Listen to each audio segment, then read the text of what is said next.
Hello, everybody. It's about time to take it to the mic stand. The ATC, you're here. We got three people here watching. Good. How y'all doing tonight? Hope you had a good day today.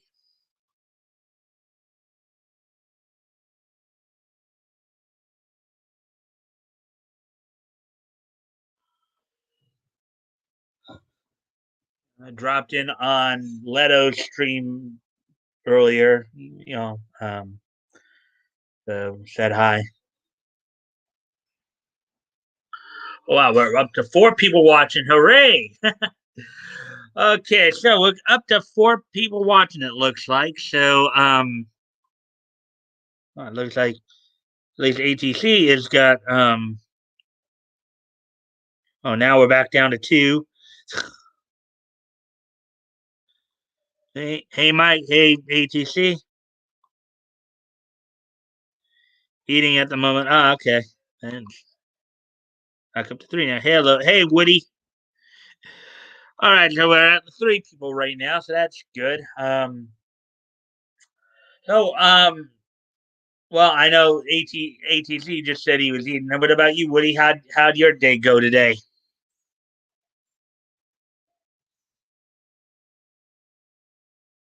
Excuse me a moment while I go off camera here for a quick sec.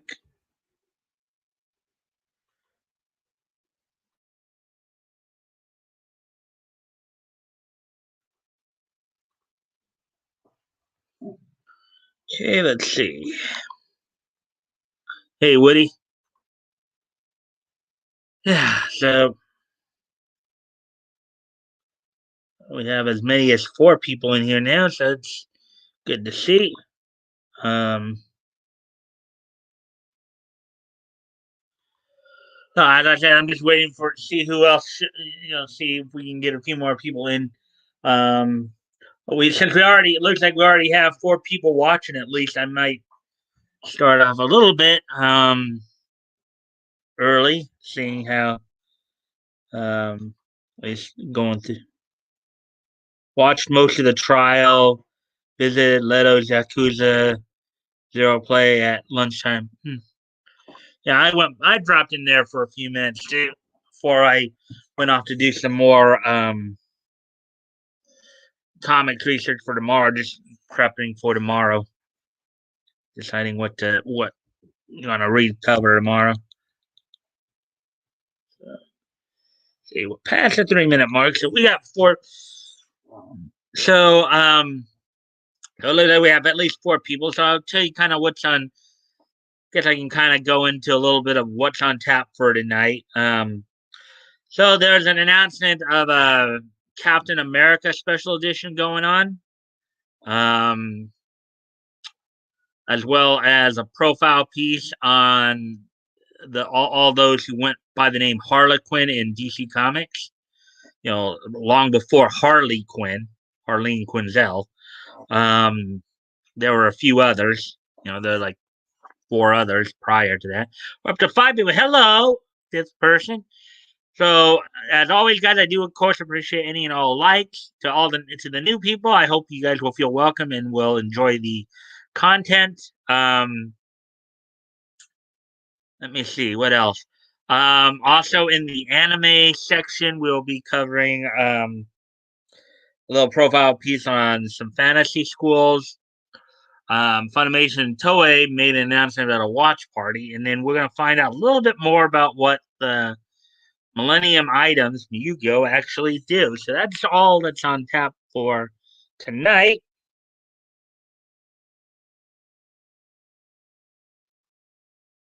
Hey, hello, Action Toys. Hmm, yeah. So now, let's see. Wait a few more minutes to see. We got four people in here. Um, so I hope, as I said, I hope if there are newer people in here, they feel welcome. I hope you guys will make them feel welcome. Excuse me a moment while I go off camera here for a quick sec. Be right back.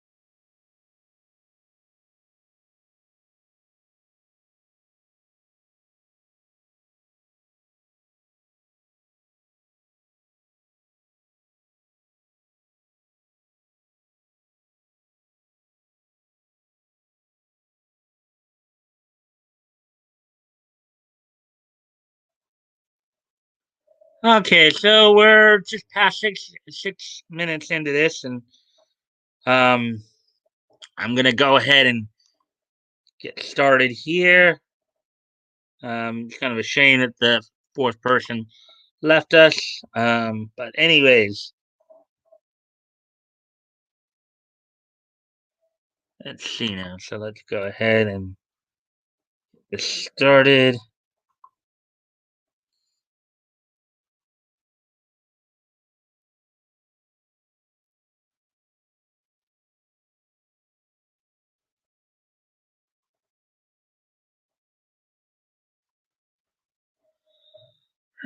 Oh,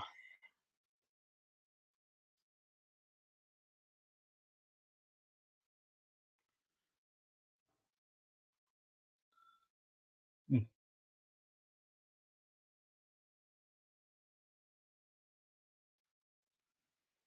Watch most of the trial. Oh, we already saw that. Anyways, 706. So yeah, so this is gonna be our first story, the Cap America story. We'll just wait a couple more minutes here, see if hopefully we'll get some people back. I was gonna try to start pretty quickly. Now we're down to two people. You guys still here? Donna's going screwy again.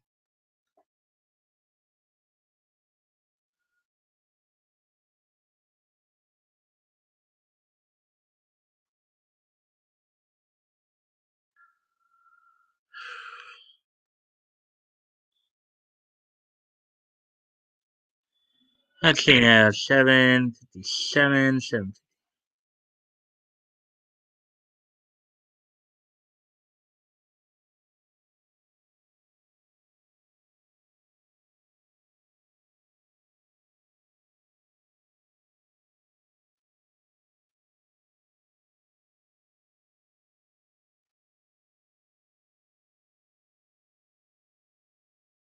Hmm. Well, hopefully we'll get people coming back soon here. Oh, now I'm down to one? Oh, come on.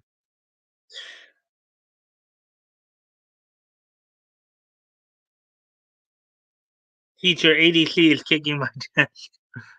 Oh boy. Hi, I'm here.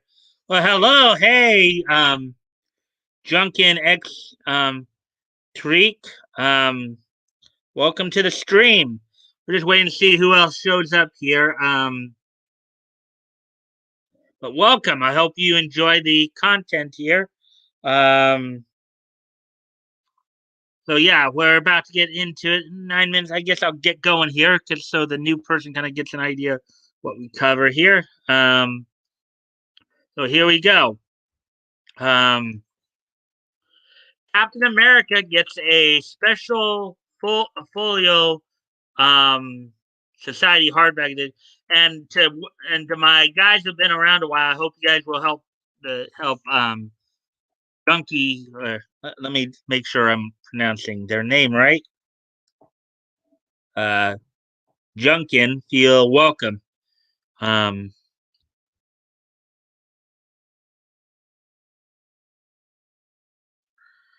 so, anyways, the Folio Society is releasing a deluxe hardback edition Captain America collection to commemorate the iconic character's 80th anniversary. It started up back in 1941 there. The Folio Society is releasing a new deluxe edition collection of Captain America comics to commemorate the classic character's 80th anniversary. The collection features work from industry icons like Stan Lee, Jack Kirby, and Jim Steranko. Um, it also features work from influential artists and writers like Ed Brubaker, Frank Miller, and Gene Colan. The selections are carefully chosen by former Marvel editor in chief Roy Thomas, who also provides a literary introduction for this new edition.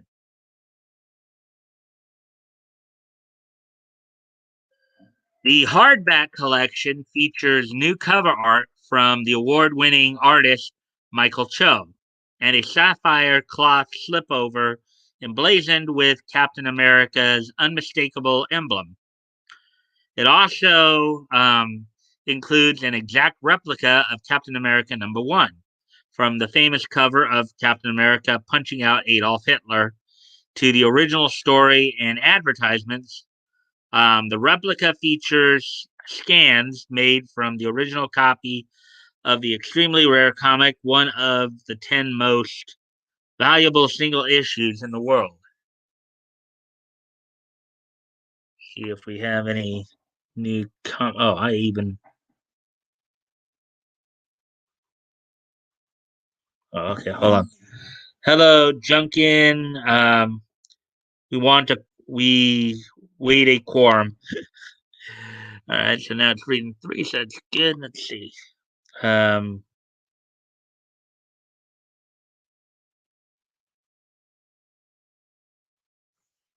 oh, let's see. The hardback collection. Oh wait, we already read all that. The contents of the collection cover Captain America's 80-year history, beginning with 1942's Red Skull's Deadly Revenge. The bulk of the stories are drawn from the Silver Age of comics of the 1960s and beyond, and the collection concludes with 2009's Red, White, and Blue Blood. The deluxe edition is selling for $125 and is available from the Folio Society's webpage. Oh, there's that story. Um, well, hopefully, everybody's still here. um, so, as we will now go on to the next article here.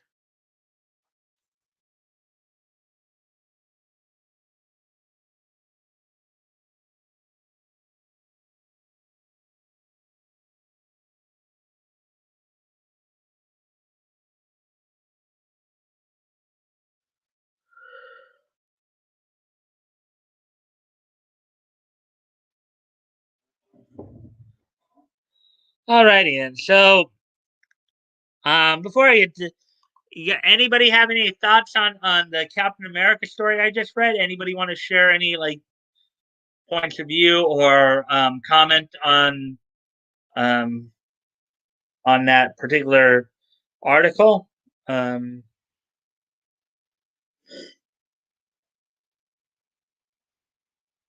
uh,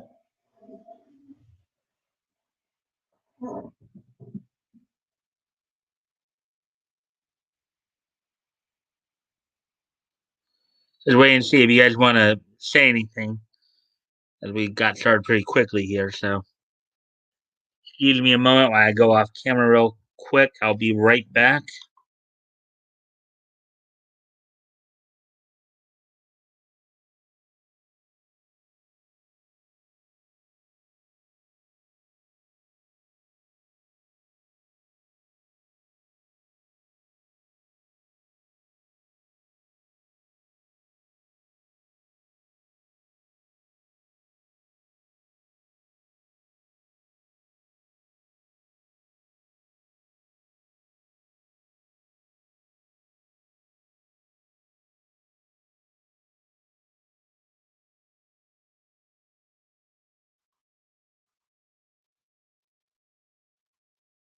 Hmm.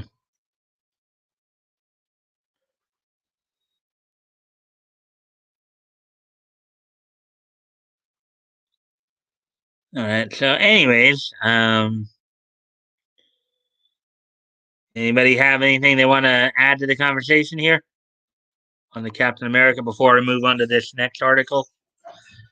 One's going to be a bit more of a historical one in regards to a number of different Harlequin characters in the DC universe.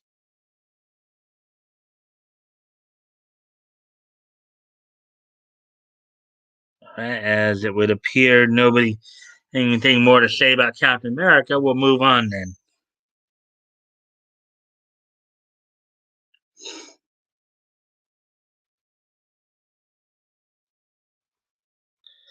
Before Harley Quinn, who was DC's original Harlequins? There have been many more Harlequins than Harley Quinn, and she's not even the only one in Batman's world.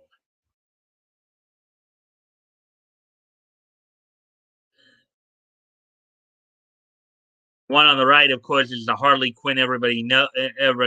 That the one on the left is Duella Dent, and we'll get more into that in a moment. Duella Dent, who's happens to be the daughter of the Joker. We'll get into that in just a moment here.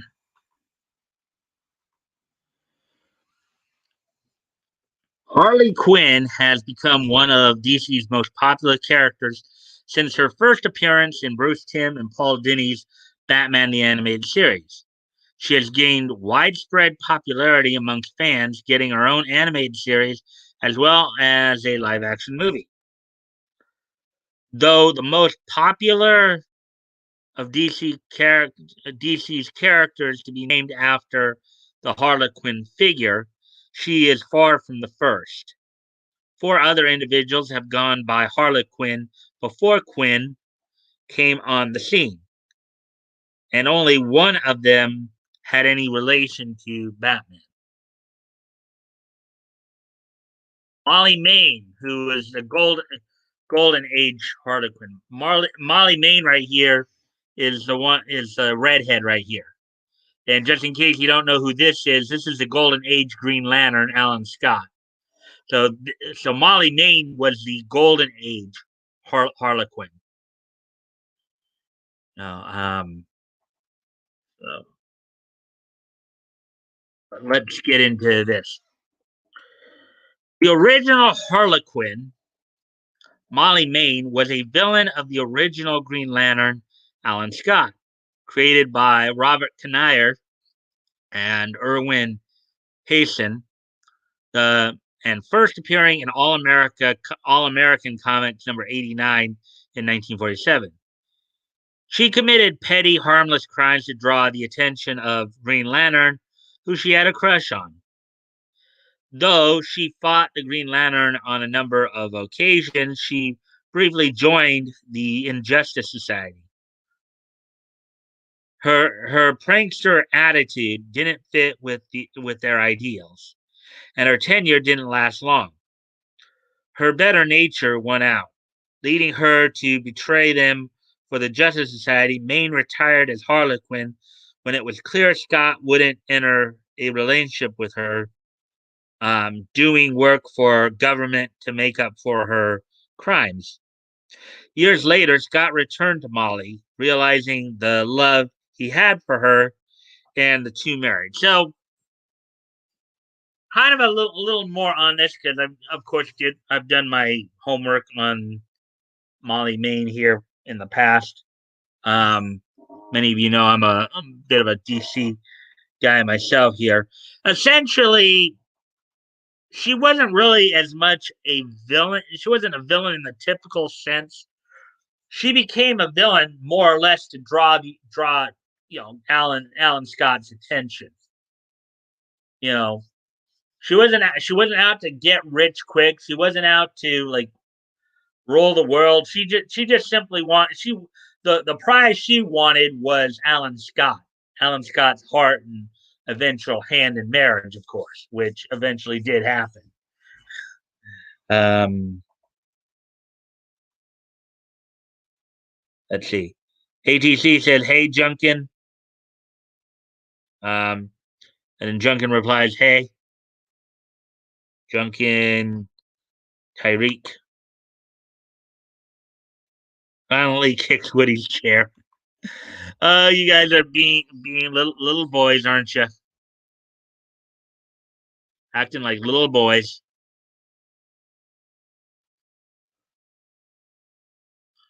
Okay, so anyways, as we move on with the article here,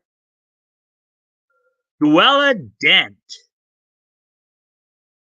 Hi, I'm the Joker's daughter.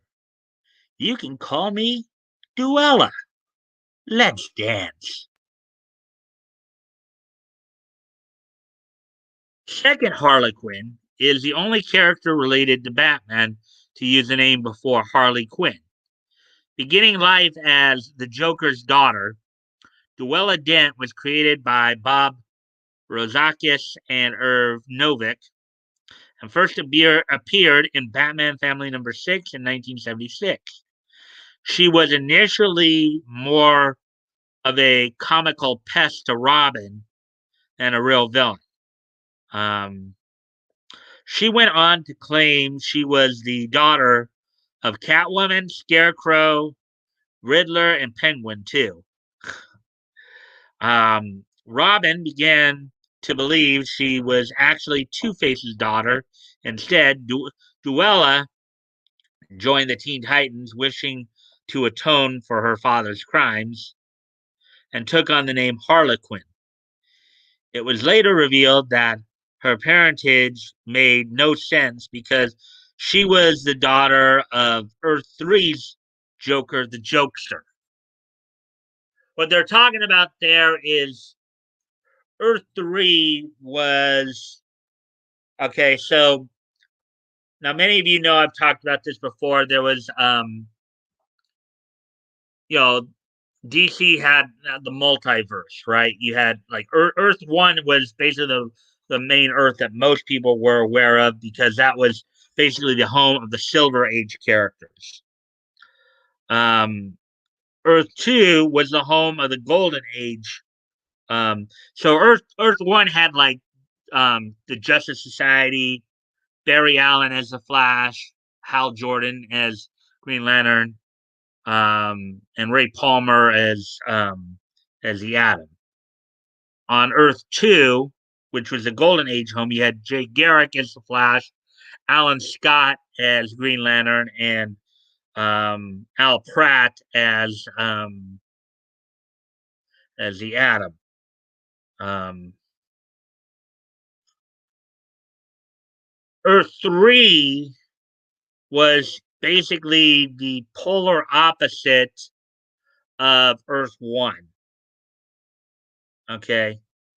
On Earth 1 you had the Justice League, Earth 2 you had Justice Society, and then so the Justice League counterparts were called the Crime Syndicate of America. They were basically the evil versions of the Justice League members. On Earth 3, everything was basically reversed. The Justice League on Earth 1 was the crime syndicate, they were villains. And it was Ultraman, Superwoman, Owlman, Power Ring, and Johnny Quick. And yes, there was a Johnny Quick on Earth 2, but a totally different Johnny Quick. That was Johnny Chambers. While the heroes of Earth 3 were basically the analogs to the villains of Earth 1. So you had Alexander Lex Luthor, the Jokester. Um, those are probably two of the more well-known ones. So, and it's looking like we have 5 people. Hello, everybody, and I hope you guys are doing good tonight. Um, I do, of course, as always, appreciate any likes and shares. Anyways, let's move on with the next with the article here. Marcy Cooper.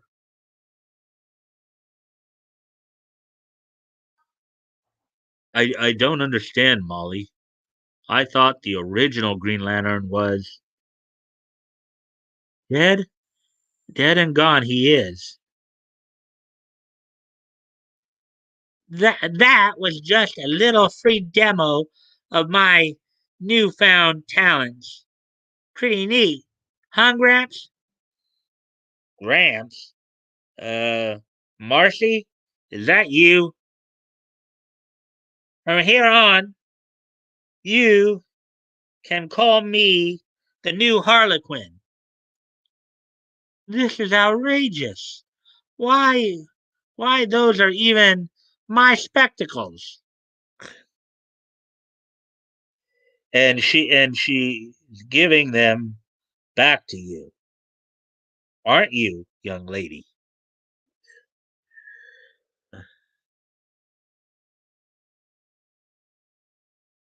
The third Harlequin returns to the legacy of Alan Scott's adversary, but was a villain to Scott's kids, Jade and Obsidian in Infinity Inc.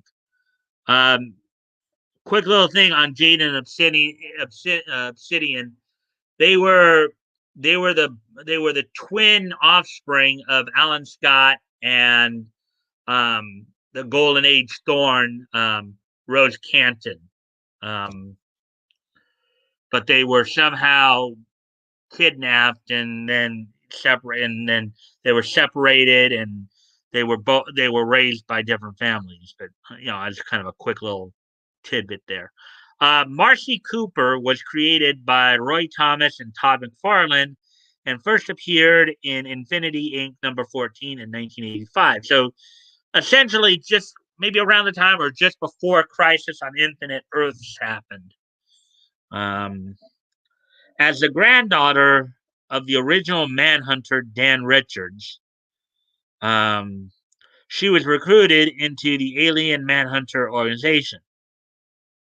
The Manhunters managed to get her a job alongside Molly Main, which allowed her to get into a romantic relationship with Obsidian, Todd Rice, his real name, and infiltrate Infinity Inc. Cooper took Main's original tech and used it to become the new Harlequin. Her role as Harlequin led her to join Injustice Unlimited, wishing to destroy Infinity Inc.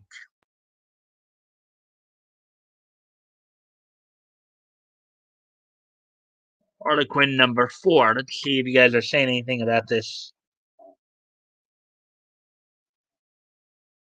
And Johnny B. Good didn't get a mention. Laugh out loud.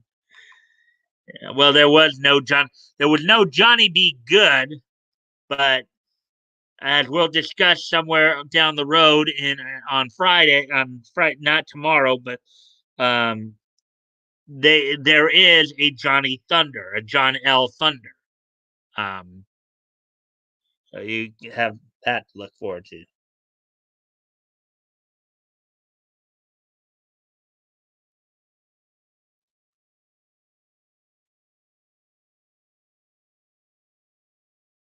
Okay, Harlequin number 4. So different from the rest of us now, but that's what all this is about, right? Right? Turning your back on the past and embracing the future. Harlequin. Hello, Alan.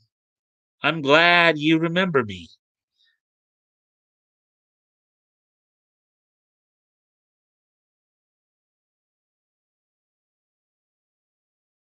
The fourth and final Harlequin before Harley Quinn's introduction to comics continuity goes back to the most obsessed lover angle of the original rather than the more insidiously murderous approach of Marcy Cooper.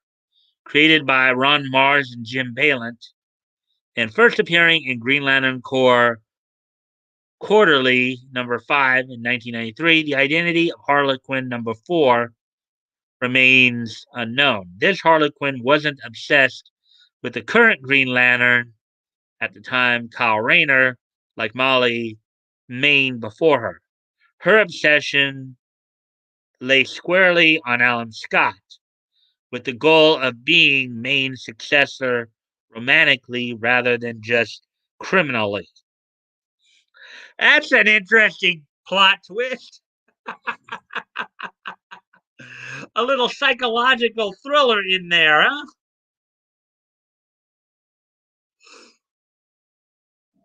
Man, that's a very interesting plot twist. She created illusions of Scott's former foes, Icicle and Solomon Grundy. And that's right, Solomon Grundy was originally a Golden Age Green Lantern foe. I know some of you probably remember him from the Super Friends, where he was depicted as, and the Earth One version of Solomon Grundy was part of Superman's Rogues Gallery. But on Earth 2, he was actually a part of Green Lantern's Rogues Gallery to challenge him. When she attacked Scott's wife, the original Harlequin, Scott created this his own illusion, depicting her as a slave while he ruled over hell. She fled, claiming he had ruined everything. Oh, there you go. So there's that.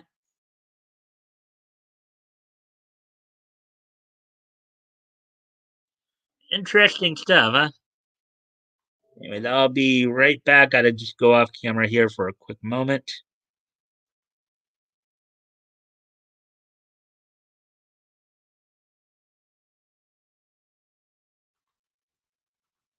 I hope Junkin's still with us.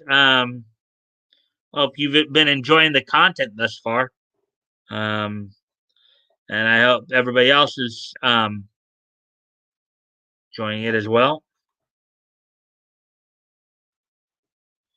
And we'll be getting into the anime portion of this pretty quick here.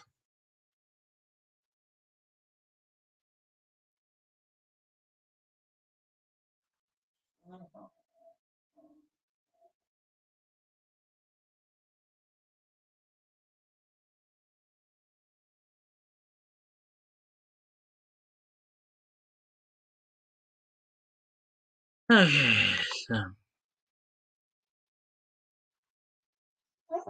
you guys are a bit quiet right now. So, did anybody have anything you wanted to add to the conversation in regards to the Harlequin story before we move on? I see that Toys had something to say. I laugh out loud. Shaved my face today and lost 10 years off my age. Laugh out loud. Yeah, that a lot of times that happens. A lot of times that happens.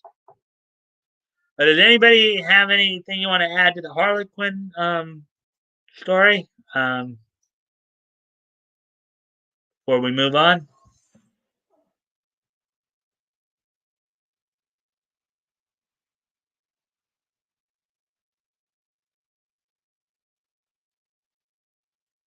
I hope Junkin, if you're still here, I hope you've enjoyed what we've done so far, what we've covered so far.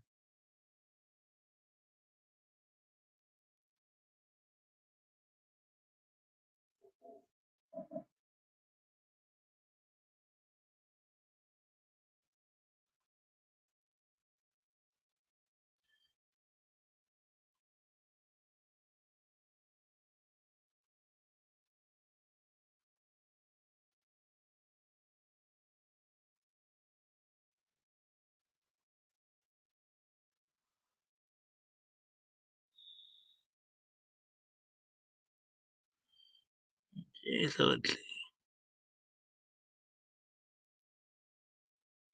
I'm enjoying it. That's good to hear.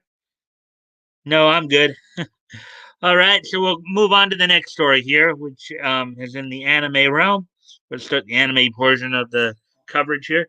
Six fantasy schools in anime and manga that are whimsical death traps. Magic schools sound like a lot of fun, but anime Hogwarts isn't all fun and games. These students are surrounded by death traps in every class. And I'm sure a lot of us recognize what on the left there. That looks like something you'd see from Naruto right there on the left. Many anime series follow a particular trope. The idea of a magical high school, sometimes this is taken literally, becoming an anime version of Hogwarts School of Witchcraft and Wizardry. Other times, the definition is stretched a bit to describe any high school that is distinctly different from ordinary real life high schools. This helps provide some variety, but are these schools safe? Staff members and The staff members and headmaster of these schools will do all they can to ensure their students' safety, but sometimes they get sloppy, and the students can get hurt from their out of control magic. Monsters and villains may be prone to attacking the school, or the danger is actually the point of the story. These six magical schools in anime stand out as especially risky for their students.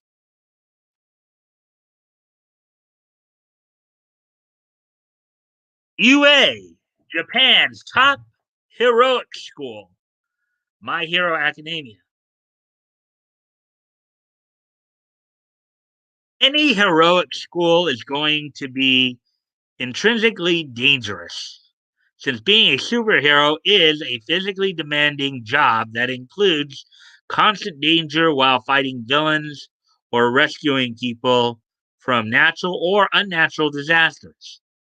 Thus, in My Hero Academia, the students of the UA school are challenged um, with many live fire exercises, including such as fighting each other with their quirks, or even facing their own teachers in mock battles. To his credit, Principal Nezu um, takes security and safety very seriously, but accidents are always a possibility, especially with Izuku Midoriya and his overuse of One for All. Not to mention other powerful and dangerous quirks, ranging from uh, Katsuki Bakugo's explosion ability to Shoto Todoroki's ice and fire quirk. On top of that, there's always the threat of the League of Villains attacking UA to wipe out the next generation of heroes before they can even begin their careers. Tomura Shigaraki won't wait until Izuku graduates to fight him. It's time to fight now, school or no school. Ah, see, yeah, everybody's still here. That's good to know. Hey. Luna Nova, where witches cast spells every which way. Little Witch Academia. You see the little witches there, and look at the big eye. Look at the facial expression. Whoa!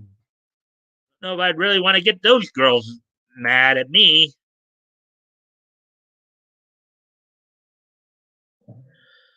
The Luna Nova School for witches isn't much different from the UA School for heroes.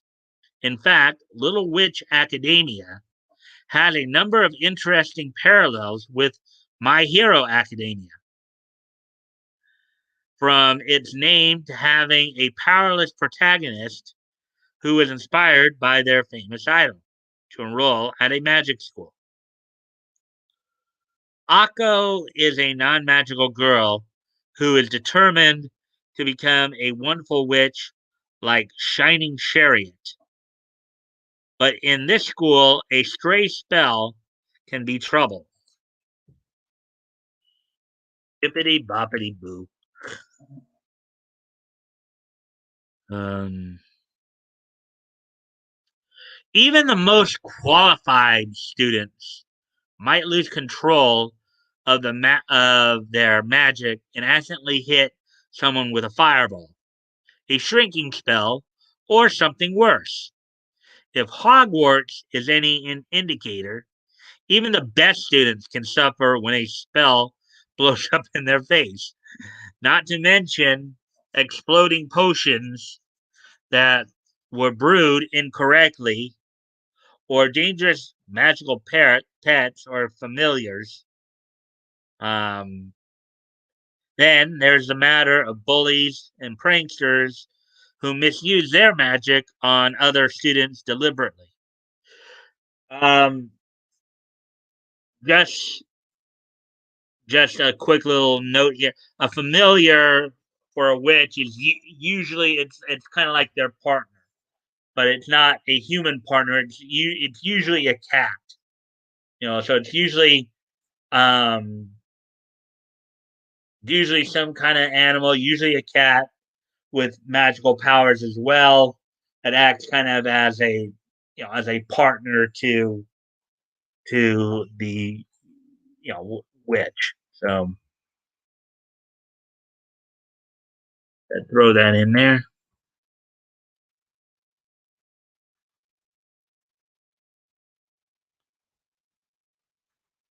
Okay, so Mahora Academy, which hides secrets and monsters. Mahora Sensei Negima. If any of you have ever seen Negima, at 38 volumes, Meho Sensei Negima's manga is much longer than the anime adaptation. Either way, though, fans will soon realize that Mehora Academy isn't so quaint and harmless. At first, the sprawling campus seems like a dream come true, a well funded and lavishly decorated school system spanning elementary school to high school. But as the new and young teacher Negi Springfield discovers for himself, this place is hiding a few monsters. One particular student, Evangeline McDowell, is an ancient and powerful vampire who is more than happy to feed on the other students and attack anyone who gets in her way. In fact, she is magically bound by the school, unable to leave even if she wants to, meaning she's been treating the place as her hunting ground for years. Another student, Chao Ling Shen, launches a scheme to rewrite the future and throw the entire campus into chaos. And Negi and his most trusted classmates um, fight her in a great battle all over Mehora campus. And let's not forget the no holds barred martial arts tournament at the school festival either, where bone crushing punches, kicks, and magic are the norm.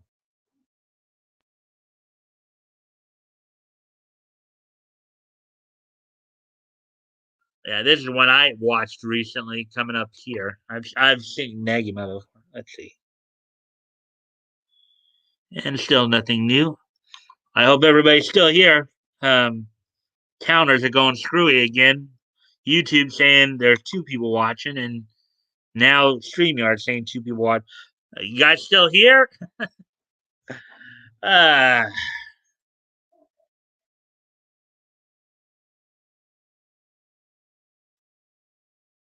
Hopefully people are still here. You guys aren't leaving me. Now we're back up to three there. Good.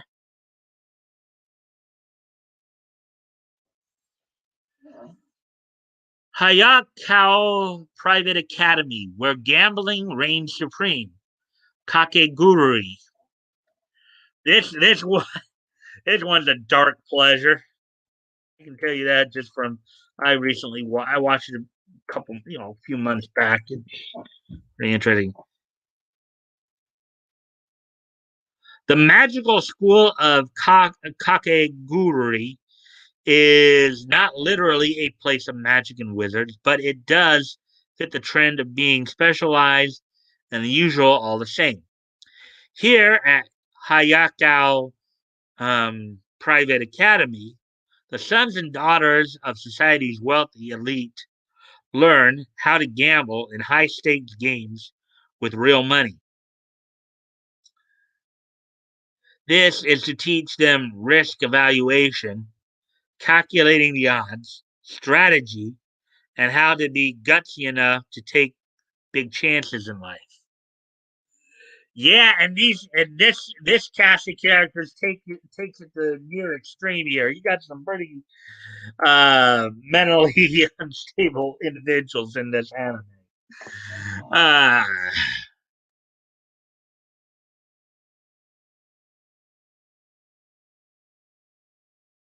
no one is in much physical danger here, but the down well, not entirely true because there was well, I'm not going to spoil it, but as I've said, there's some interesting things. If you haven't seen it, you might want to check it out.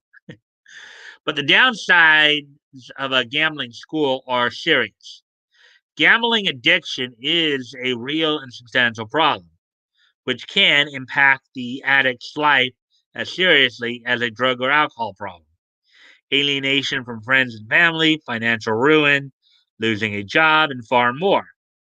Hayakawa's students are all at serious risk of developing harmful gambling addictions. What is more, the experience serious psychological strain and self-esteem issues from the school's unforgiving house pet system, which indebted students are humiliated and degraded by all their peers only the heroine, gambling superstar Yumiko Jabami, seems immune to all this. But she's in a league of her own.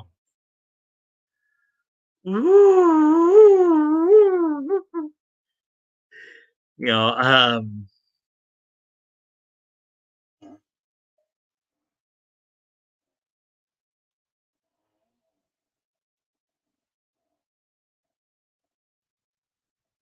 okay. Yo, here, laugh out loud. Present. Uh, throws wad of paper past Woody and looks away nonchalantly. Oh boy. Uh, oh, you kids. You kiddies. Uh,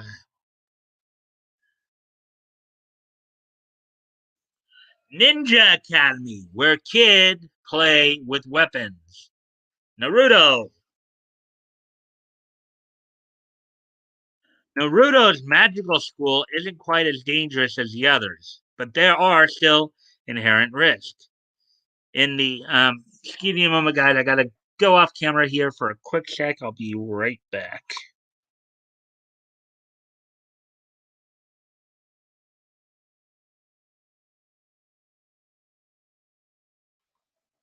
All right. Hey, anyway, so in the Hidden Leaf Village, young boys and girls may be enrolled at the Ninja Academy where they learn to become proper ninjas. Teachers such as Iruka Umino and later Shino Abarame are tasked with drilling basic jutsu and weapon technique into students' minds.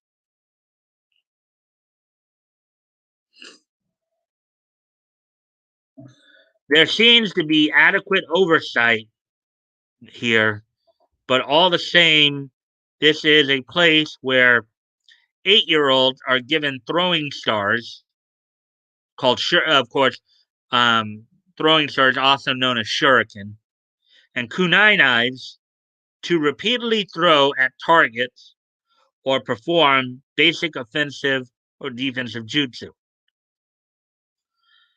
Um, there must be countless incidents where students are accidentally cut or stabbed on these weapons.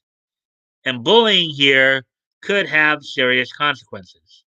Imagine a squad of bullies armed with knives, the school itself provided, cornering a hapless victim in an empty bathroom or on the edge of campus. Not good. Well, except though, unlike in the real world, every student at that school has their fair share of kunai knives and star and shuriken and all that. So it's not like it's gonna be anything quite like that. But Demon King Academy, an unforgiving institute for high level magic, the misfit of the Demon King Academy. The only anime I haven't seen of these that on here. Let's see before I start reading the paragraph there. Let's see what else has been said. Pulls out a stick of gun. Asks Woody, "You want some?" I think you mean gum. Which yeah.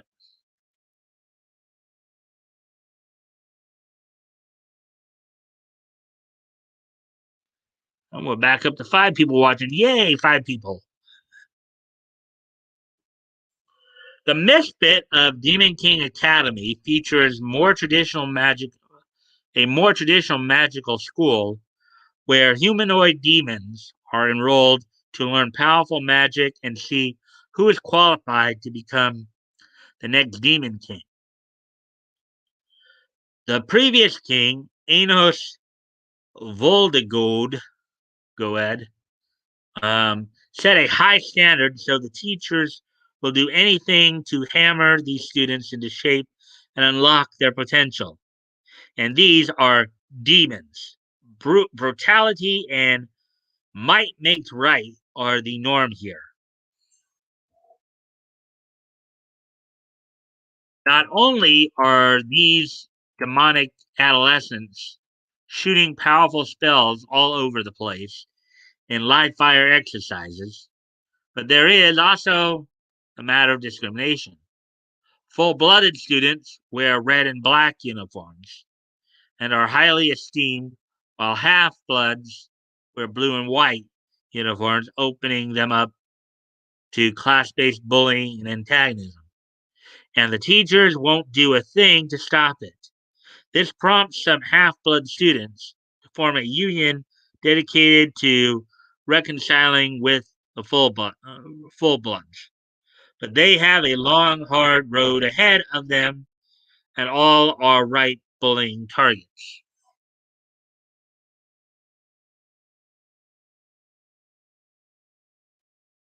There you go with that one.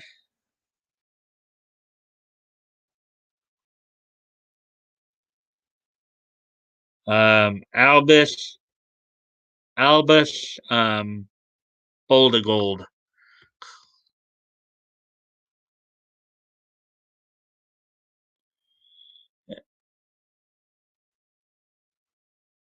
I hope everybody's enjoying the story so far. We're halfway through now.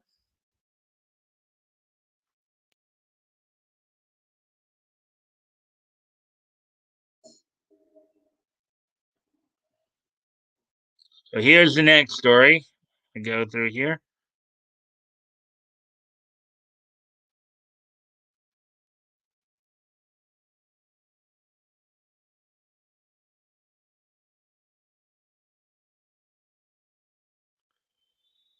Funimation and Toei announced One Piece virtual watch party on April 24th, which I guess will be 3 weeks from this Saturday. Funimation and Toei will host a virtual simulcast event called One Piece Wano Watch Party to coincide with the episode 971 premiere.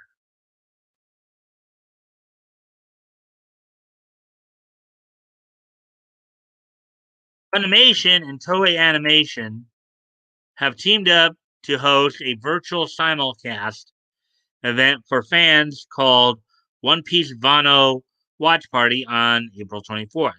The live event will be coinciding with the premiere of episode 971 of the One Piece anime series. It's no secret that anime fans around the globe have fallen entranced with the world of One Piece, Funimation stated in a press release.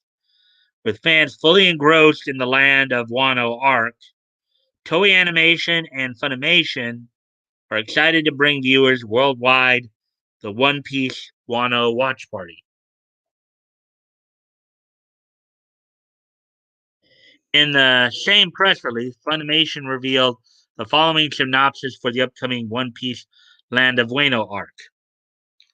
Luffy arrives at the land of Wano to find its people and its beautiful lands in a disastrous state.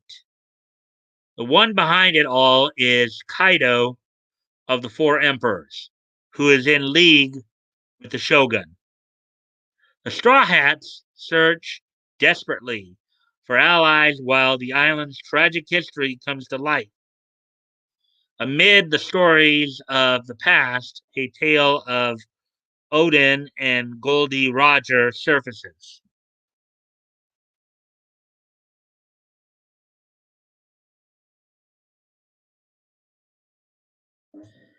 As part of the virtual simulcast, the organizers at Funimation and Toei have invited special guests such as One Piece director Tatsuya Nagamine, along with series voice actors Mayumi Tanaka and Kazuya Nakai, who play Monkey D. Luffy and Roronoa Zoro, respectively, to join hosts Justin Rojas and Roger DeLuigi for the event.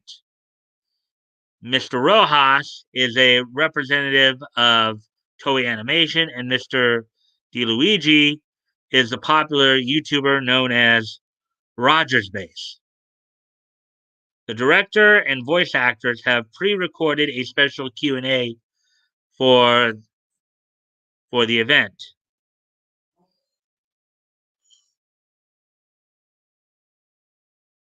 The One Piece Wano Watch Party is scheduled to start on Saturday, um, April 24th at 7 p.m. Central, which would be 5 p.m. Pacific, 8 p.m. Eastern, 6 p.m. Mountain. And it says here 18 in both U.S. and Canada. Um, the event will also live stream internationally at 10 a.m. AEST in Australia, and 12 o'clock NZST in New Zealand, 12 p.m. The watch party will be live streaming episodes 969 and 970 on YouTube, which will also coincide with the premiere of episode 971. During the 75-minute simulcast celebration, both Funimation and Toei will be doing giveaways throughout the stream of their on their respective YouTube channels.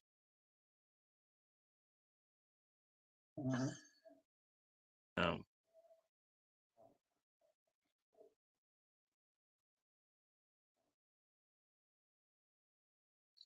Laugh out loud. The rights never watched.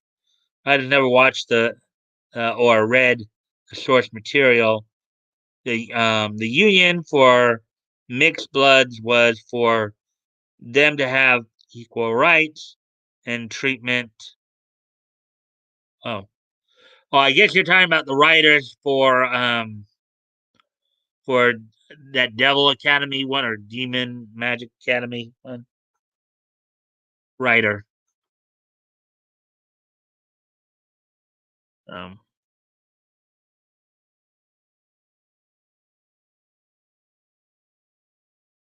Let me see that again. I guess you're meaning the writer. The writer never watched the anime or read the source material. The union for mixed bloods was for them to have equal rights and the treatment as the blue bloods.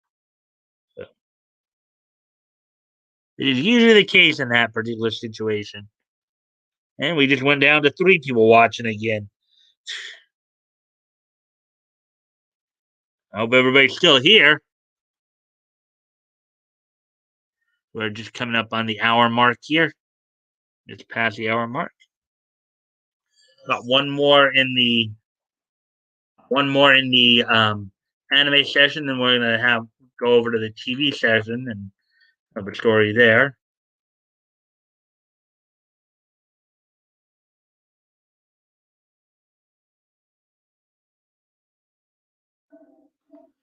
This is the last of the anime stories that I was going to go ahead and cover. Okay. Here. Now we're back up to 4 again. Yay. Yu-Gi-Oh! What did the Millennium items actually do? The original Yu-Gi-Oh! Series revolves around 7 mystical Millennium items, all of which grant their users supernatural powers. Came right there, the Millennium Ring, Millennium Key, the Millennium Necklace, Millennium Puzzle, Millennium Eye, Millennium Rod.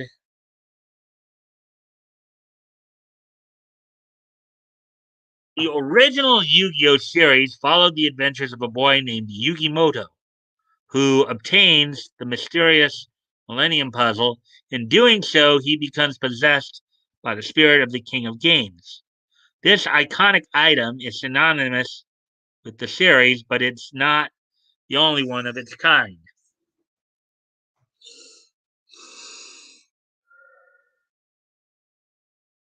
Yu-Gi-Oh! Is filled with several Millennium items, um, all of which grant their users different and important powers.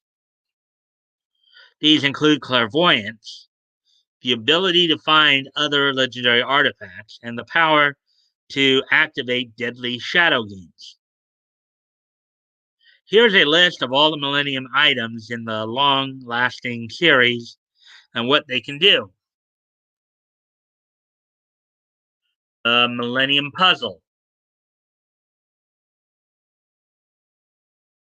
The centerpiece item featured throughout the series is the Millennium Puzzle, or the Millennium Pendant, as it was once called. Um, it's a gold upside down pyramid um, with an Egyptian eye carved into it. Created to protect its users from invaders, it was crafted after nearly 100 souls were sacrificed to empower it. It was eventually given to the ancient Egyptian pharaoh Atem before it was stolen in order to summon the creature known as Zork.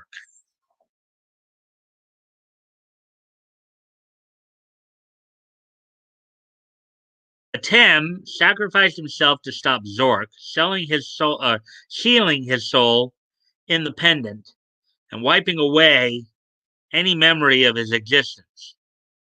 Its shattered remains were eventually found by Solomon Moto and reassembled by his grandson Yugi. Whenever he activated the puzzle's power, Yugi's body would be overtaken by Atem's soul and turned into Dark Yugi, or Yami Yugi as it's said in Japanese. Hey, Leto's here. Hey, Leto. And Solid is as well. Hey, Mike, Toys, Woody, and Junkin, WT, and Junkin, WTF, you're doing here. Hey, Leto. Action gets up, walks over to a front desk in the class, pushes the desk away, and puts his feet up on the desk and starts cleaning his nails with his stiletto pocket knife. Okay. Hey, Leto. Let's see. Hey, Solid. How are you, buddy? Didn't see you there. Um, Toys. Are you role playing? Stick knife in desk. Gets up, walks over to Leto, sits next to him, and says, "I could be." Careful, Little. He might slap you upside the head when you're not looking.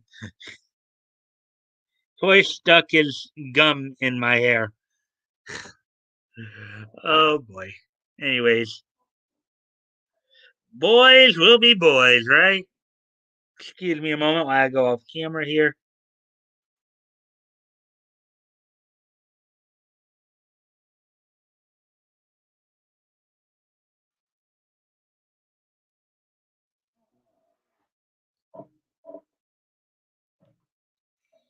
Last outload. Yeah, so what, Woody?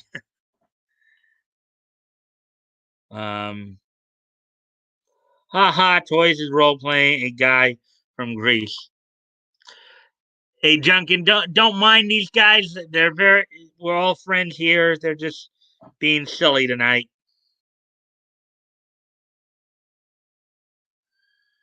Hmm.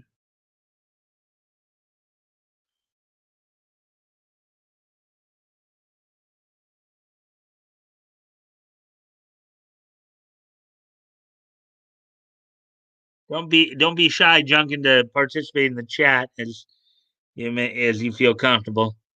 Um I hope everybody's still here because counter keeps going down for some reason.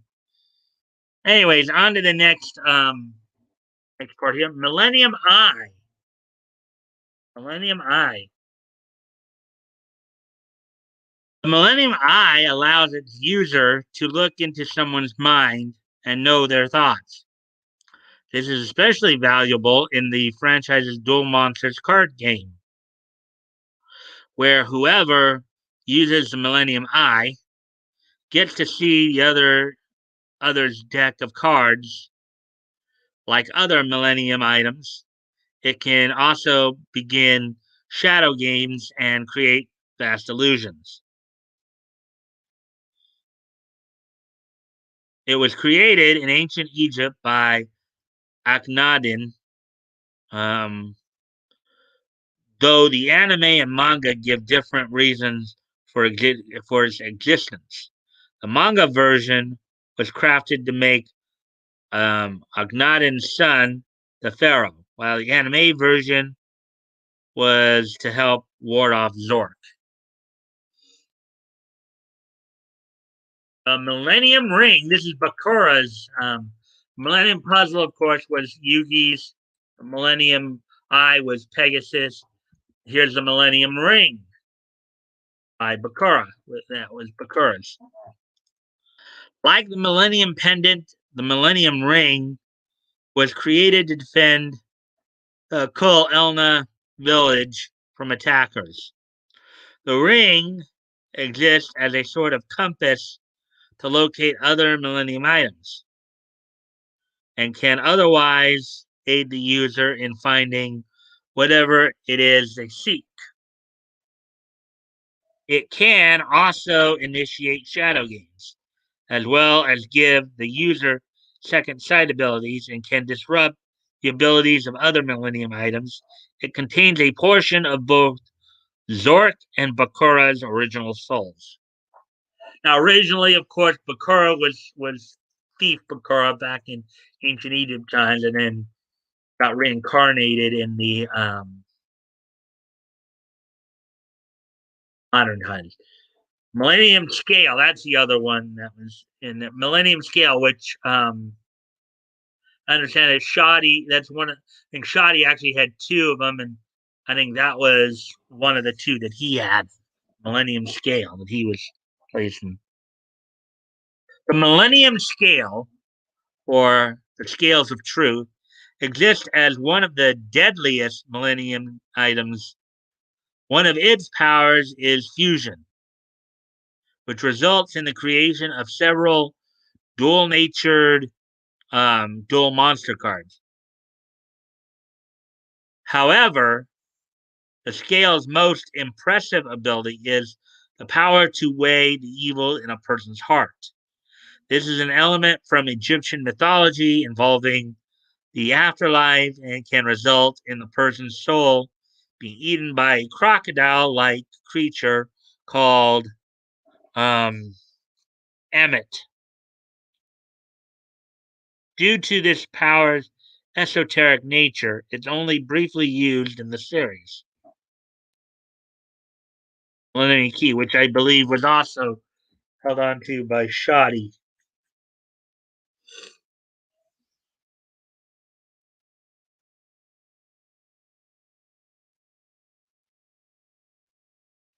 Okay, guys, I'm driving to work. I'll be listening in. Okay. Pull switchblade. Pocket flicks a blade. Everyone sees it's a comb, and action figures is due.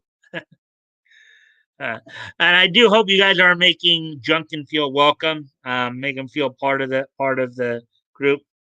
I appreciate that. I have a lot of toys. I have a cigarette from your rolled up sleeve. Laugh out loud. Again, driving, make it a good show, Mike. That's what I've been doing, or trying to do, anyways. Hmm.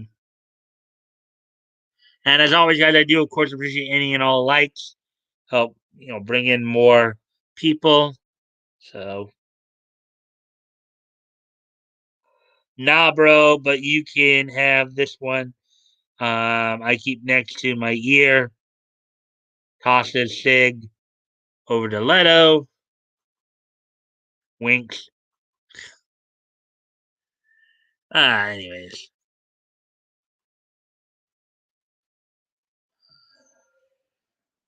Millennium Key. The Millennium Key, aka the Millennium Ankh, is in the shape of an Egyptian symbol of life, or is in the shape of the Egyptian symbol of life, and is the only item in the series that lacks an eye of Anubis on its design. It was originally used to seal Exodia into 5 tablets, um, only to release him later to fight Zork. The key contains the ability to look into and alter someone else's soul. This allows the user to brainwash whoever they please through touching the key. Though touching the key will undo this. It also allows them to enter the person's mind, as we saw Shadi do when he first saw Yugi. The Millennium Rod, which was Merrick's Millennium item, Merrick Ishtar. Like the Millennium Key, the Millennium Rod allows the user to manipulate and spy on others. Learning their every thought and action in Yu-Gi-Oh! It was also used by Dark Merrick, Yamiya Merrick, to conduct some of the most ruthless and merciless shadow games. Other powers include telekinesis and electrokinesis, while the version in the original Japanese manga anime also has a small blade.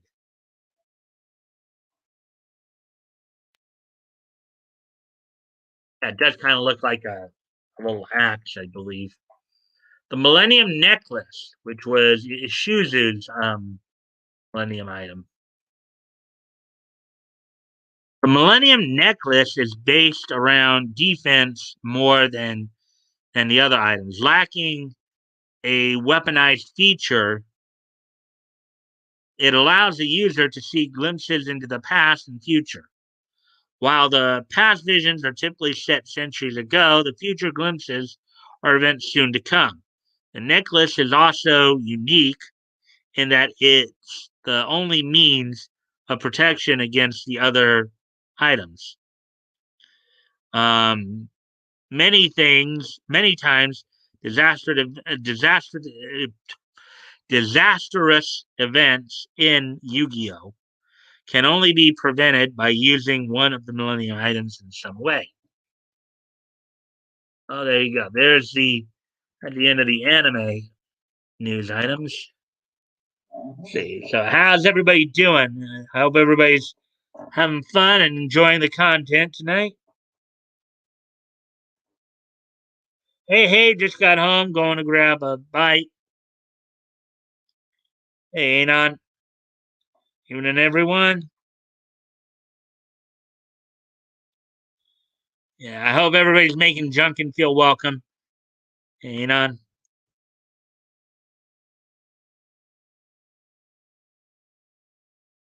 and I thank you guys for all the likes and shares. That is really appreciated. That does help get more people here. Hope we're making Junkin feel welcome. Junkin, I hope if you're still in here, I hope you're enjoying the content thus far.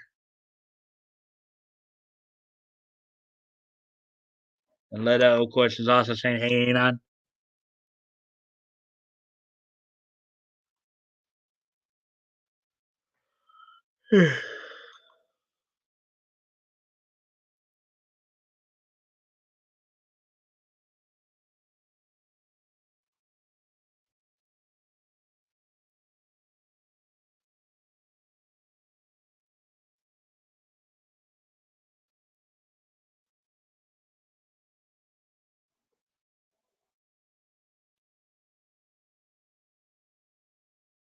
All right, so we do have one more story to go through, more in the TV cart slash animation kind of realm.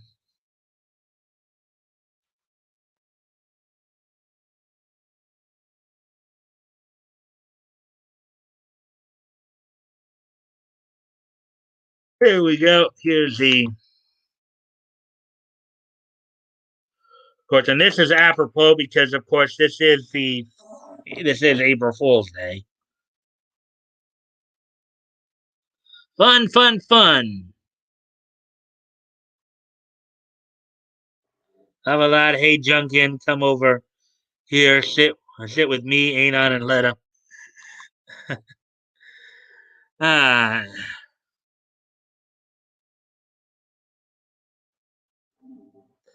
Adult Swim's 5 best April Fool's pranks ranked. Now, this is something that they've done over the years, particularly since 2012. In fact, 2000 when they relaunched Adult Swim in oh wait, no, I'm sorry, I'm thinking Toonami, not Adult Swim. Adult Swim's offbeat sense of humor has translated into several hilarious April Fool's pranks over the years. Here are the 5 best ones. Ever since it expanded from airing 2 to 6 days a week in 2003, it became a nightly block the following year. Adult Swim has always had fun with its April Fool's broadcast. I guess it would be going on tonight as well. Some years that means editing the night's regular programming with farts or mustaches, while other years that means shifting up the lineup entirely with something weird or unexpected. The following 5 April Fool's pranks stand out as some of the funniest, cleverest, and or most genuinely awesome moments in the adult animation comedy network's history. Number 5, Adult Swim Junior 2021. Oh, is this supposed to happen? I guess it may have happened last night. I don't know. Oh, Adult Swim Junior coming soon. That almost sounds kind of like an oxymoron almost. This year's Adult Swim April Fool's prank is one of the funniest ones in concept, even if it couldn't quite live up to its full promise. At midnight, Adult Swim became the preschool block Adult Swim Junior. Episodes of Rick and Morty and Aqua Teen Hunger Force, now called Rick and Morty Babies and Aqua Child Hunger Force, were redubbed with child voice actors and new theme songs while commercials promised other kid-friendly spin-offs like Super Juvie and The Venture Nephews.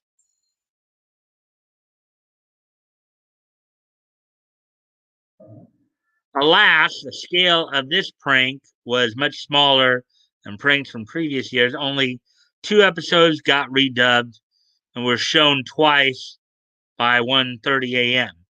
It was back to Adult Swim's regularly scheduled programming. This may be due to the challenge of pulling together these pranks during the COVID-19 pandemic, as well as budget cuts across the board at Warner Media Companies. Back in 2007, Aqua Teen movie premiere. Oh, look, there's a live action. Whoa.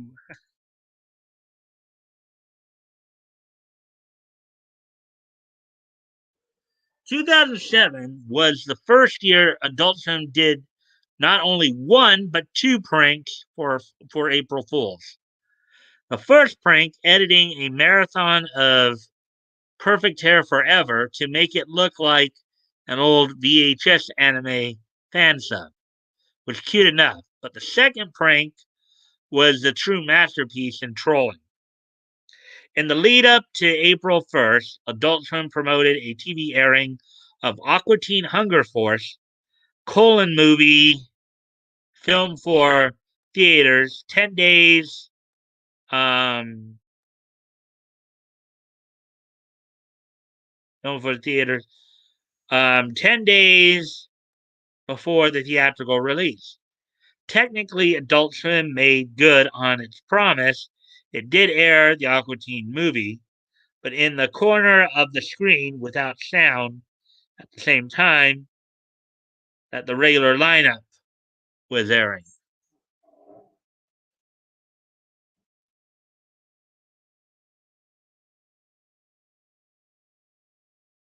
Number 3, The Room, 2009 to 2011. You guys are saying anything here? We'll have fun, fun, fun till your daddy takes your T-bird away. Woody's been a tattletale tonight, fella. Oh, now I've got zero. What? What in the world is this thing smoking? Zero viewers? That's YouTube saying one.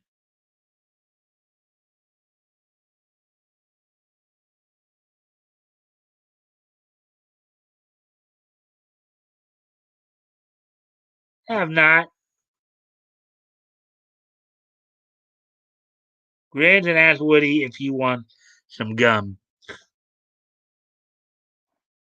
Have allowed Team Hunger Force had a fun golf game.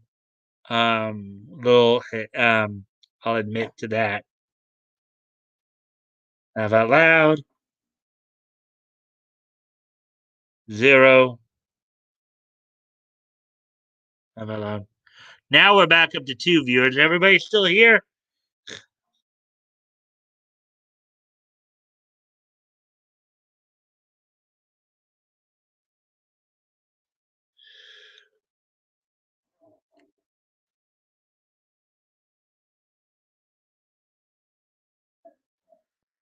A prank so nice they did it thrice.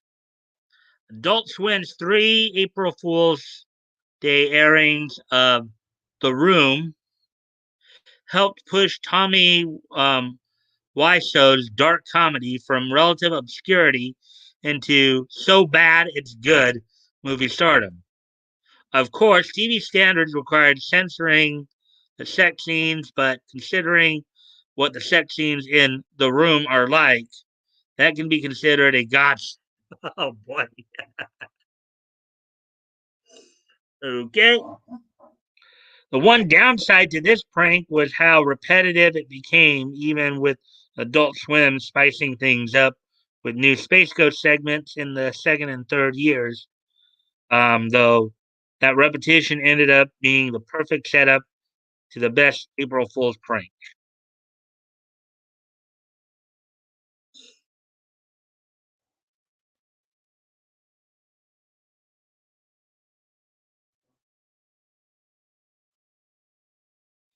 I'm over there. Nope, we don't exist.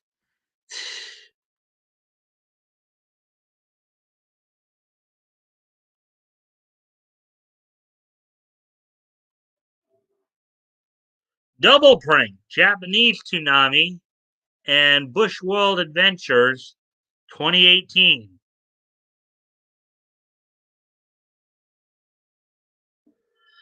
Either of Adult Swim's 2018 April Fool's pranks would have been great enough on their own, but together they make the second place spot on the list. Saturday at midnight, Toonami aired with a surprise Japanese language lineup, the first time the block ever showed subtitled content. This included a stealth premiere of the first episode of Fully Cooley Alternative, as well as Masaki Yuasa's movie masterpiece, Mind Game. The Sunday primetime prank was a humorous response to the previous year's popular prank of stealth premiering the Rick and Morty season 3 premiere. Viewers got new Rick and Morty content this year, but it wasn't the show they recognized. Instead, it was a bizarre Australian short film called Bush World Adventures by animator Michael Cusack. Cusack has since created YOLO, Crystal Fantasy, and the pilot Smiling Friends for Adult Swim. He is also developing Koala Man alongside Rick and Morty's Justin Roiland for Hulu. And number one, Toonami's return in 2012. Oh, yes, I do remember this one.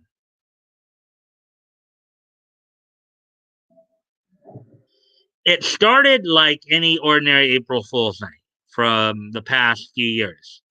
With the opening credits of The Room playing, suddenly the camera zoomed out to show Tom and Sarah, host of the then canceled Toonami block, watching The Room themselves. And suddenly Toonami was back for the rest of the night. The block included that week's regularly scheduled new episode of Bleach, but the rest of the lineup was replaced with nostalgic anime ranging from Dragon Ball Z to Tenchi Muyo to Astro Boy, which I remember was pretty cool. This instantly became the most popular April Fool's prank Adult Swim has ever done, inspiring a massive social media campaign to bring back Toonami for real. Adult Swim listened to the fans, and within 2 months, Adult Swim had rebranded its Saturday night anime block as a revival of Toonami, with all creative packaging and loving promotion of great anime you would want from such a revival. And that's it on the main news items tonight. How's everybody doing here?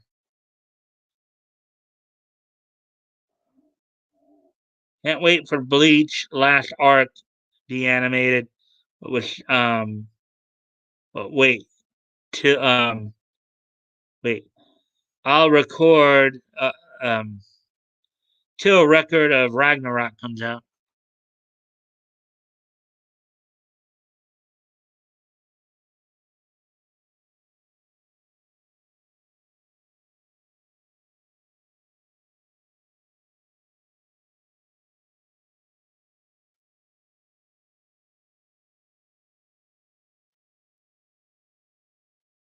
Alrighty then. So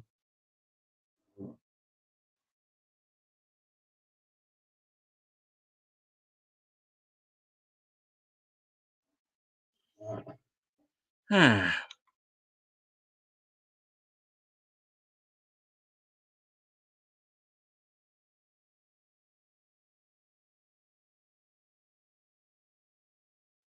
there's been but two people viewing.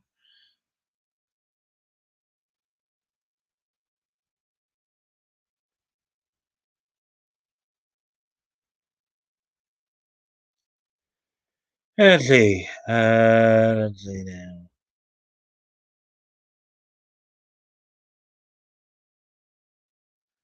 I'm over there. We don't exist. Okay, we saw that. Saw that. We all chilling.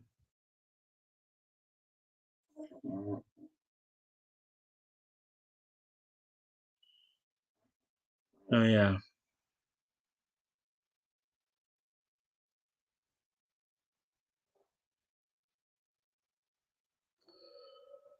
All right, guys. So let's see. We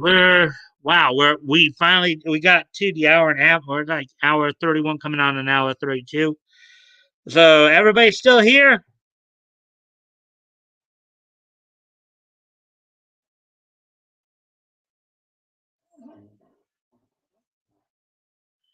Duncan, you still with us?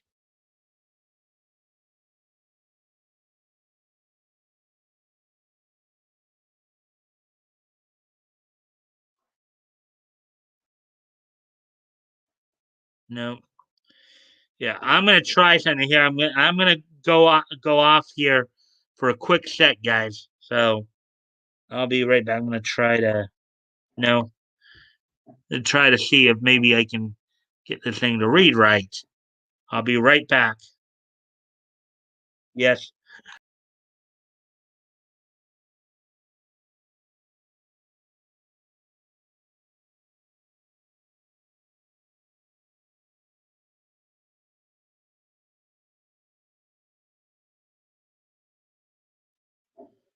All right. So no, it's still reading to viewers. Let's see.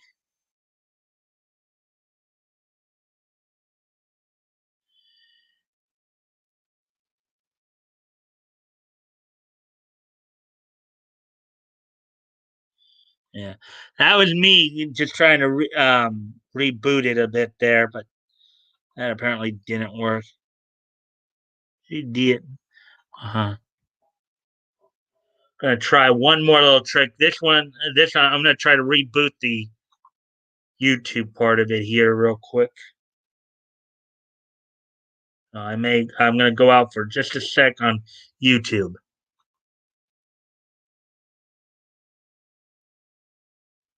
and if that may help fix the situation, well, it does. And still reading only two viewers.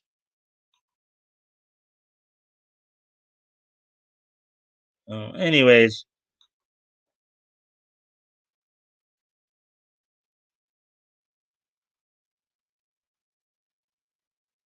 oh, now we're back up to three.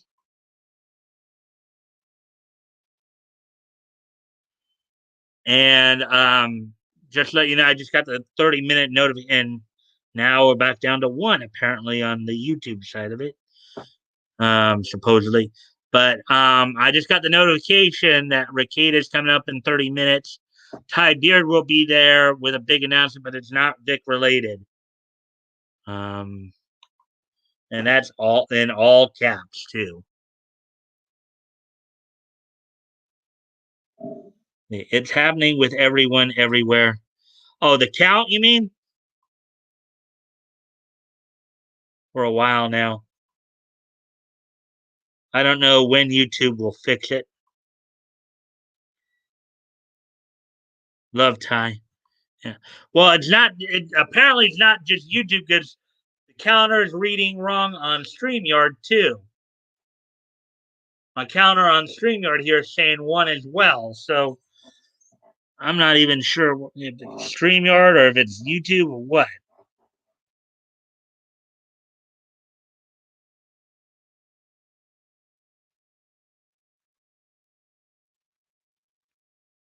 Ty's fun. Yeah, he is.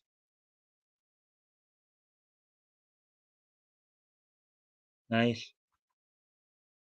Yeah, the count has been messing up for a little while. Yeah, I know because I mean, anonymity. I know you usually been coming in late, but I've been getting a little agitated at it. You know, you just ask the other guys in here. I mean, we know that there's you at ATC, Leto, Woody, myself. That's five people.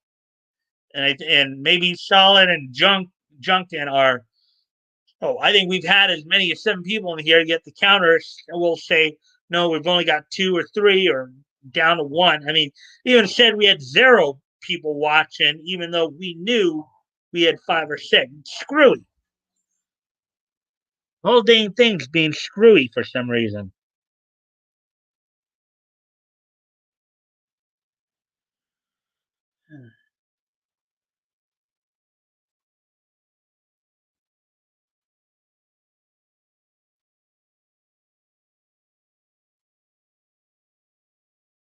I had tried to fix it by rebooting both StreamYard and YouTube, and neither really worked.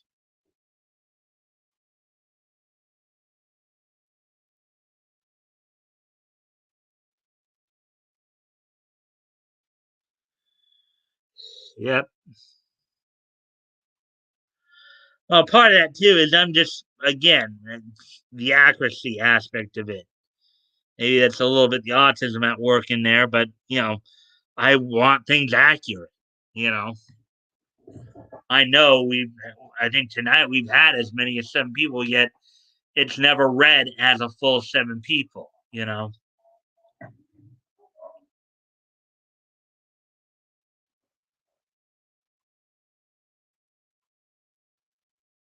But anyways,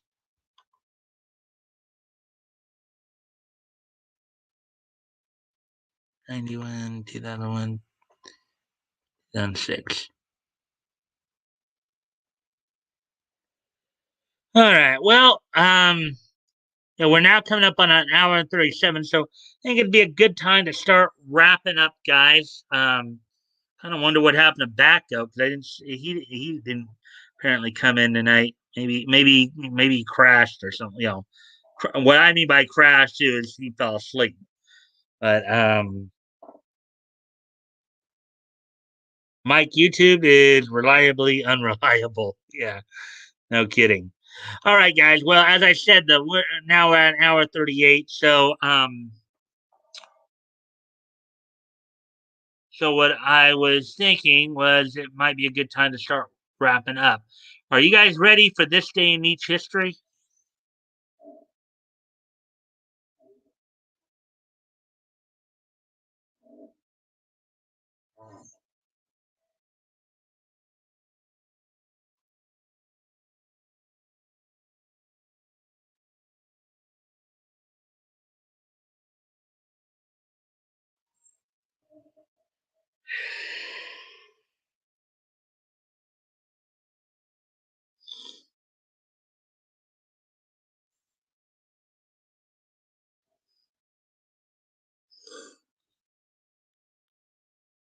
You guys ready for this day in each history?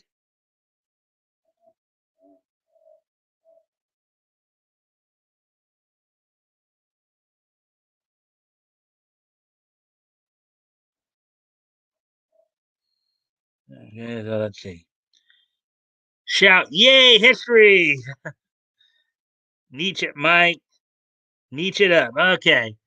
So without any further ado, today is April 1st, 2021, April Fool's Day, as we just saw with the whole um, thing with the Adult Swim article. So let's take a look back at what happened on this date in each history.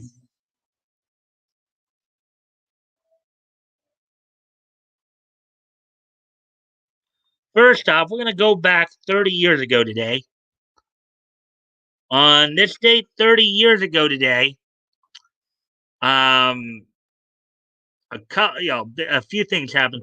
First off, Valiant Comics, at a time when they were venturing into bringing the Nintendo games into the comic books, released the 5th issues of Adventures of Super Mario Brothers, Legend of Zelda, and Nintendo Comic System.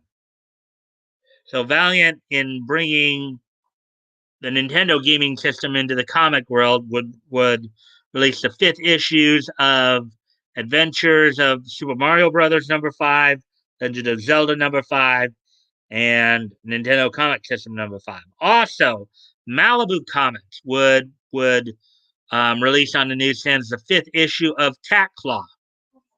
So you had about four fifth issues coming out, 3 of them from Valiant, and 1 from Malibu.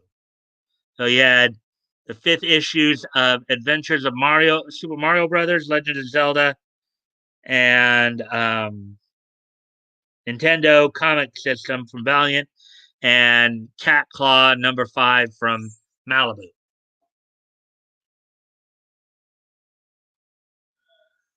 So,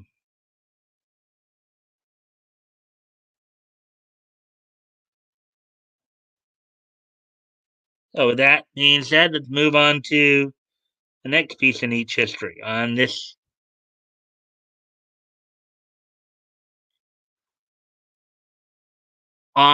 date in 2001,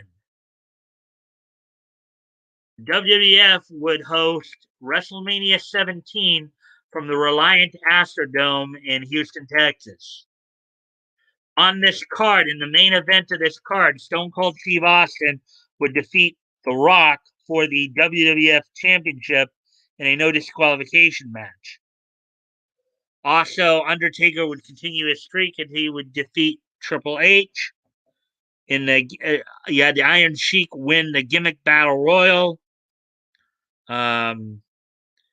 Edge and Christian would defeat the Dudley Boys and the Hardy Boys in a tables, ladders, and chairs match for the WWF Tag Team Championship. Shane McMahon defeated Vince McMahon in a street fight with Mick Foley as a special guest referee. China would defeat Ivory for the Women's Championship. So, and of course, the Hardcore Champion, Kane would defeat Raven and Big Show for the Hardcore Championship. So on this date from the Reliant Astrodome in 2001, back 20 years ago today, the WWF would host WrestleMania 17 with the main event being Stone Cold Steve Austin defeating Rock for the WWF Championship in a no disqualification match. And what I will say is this: 2001 is so nice that we're gonna hit it twice. As our next piece in each history also happened on April 1st, 2001, 20 years ago today.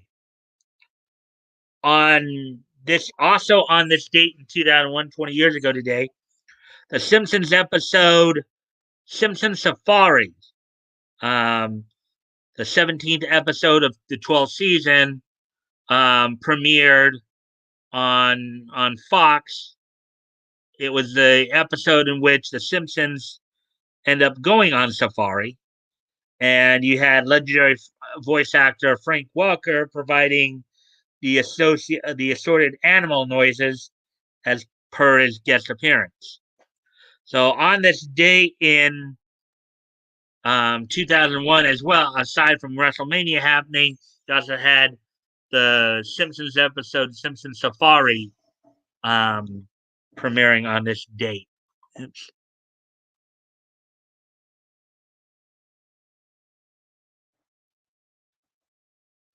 And one more piece in niche history here to get to.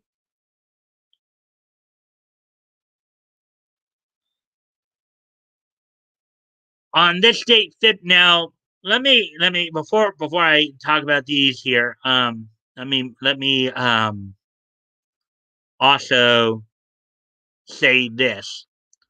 So I know Woody would know this, from growing up on Saturday morning cartoons like I did, and I'm sure some of you did that as well.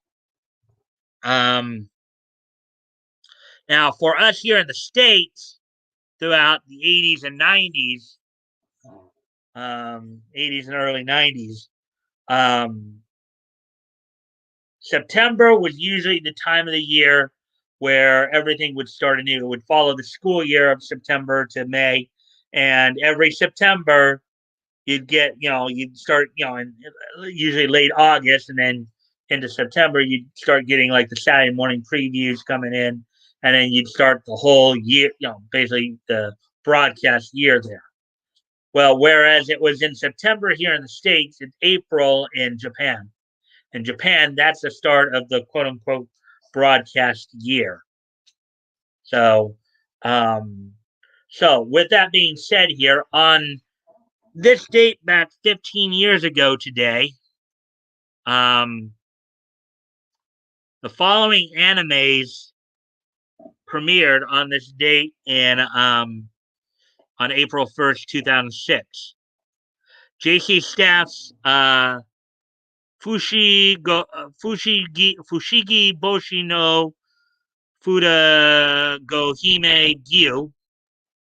I'll take a quick peek at what that translates to in English. That this is from the Twin Princess of Wonder Planet.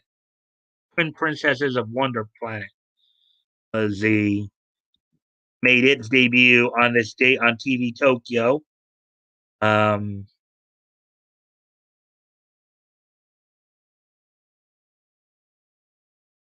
or at least the second season made its debut on this date. Second season, the Fushigi Boshi no Fushigo Hime Giyu made its debut on this date.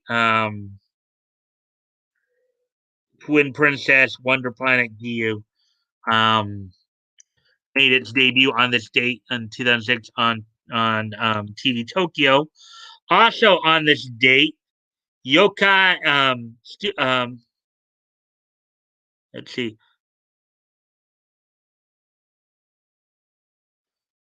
Oh,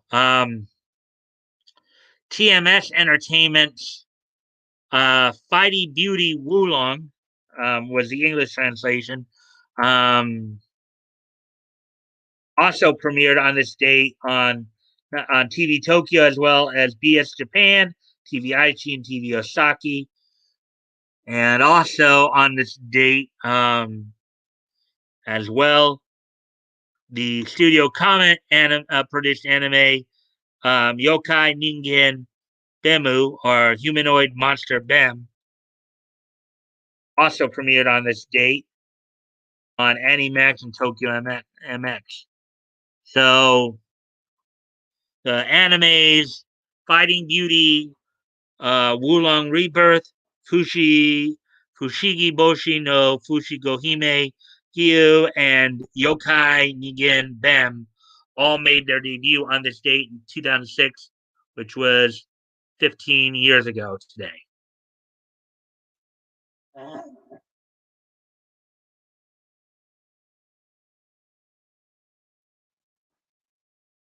With all that being said, let's see what we